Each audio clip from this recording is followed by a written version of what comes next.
இந்த போறப்பு தான், இந்த போறப்பு தான் நல்லா ருசிச்சு சாப்பிட கிடைச்சது. இந்த போறப்பு தான் நல்லா ருசிச்சு சாப்பிட கிடைச்சது.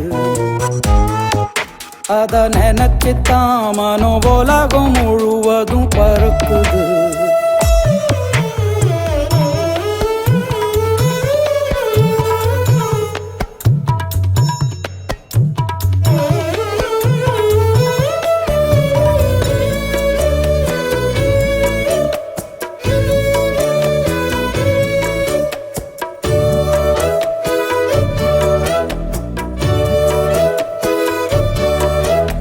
திண்டுக்கல் பிரியாணிக்கு கத்திரி தொக்கு இருக்கு, தென்காசி பரோட்டாக்கு சிக்கன் கறி இருக்கு, அம்மாவின் வாசம் உண்டு வேப்பம்பூ குழம்புக்கு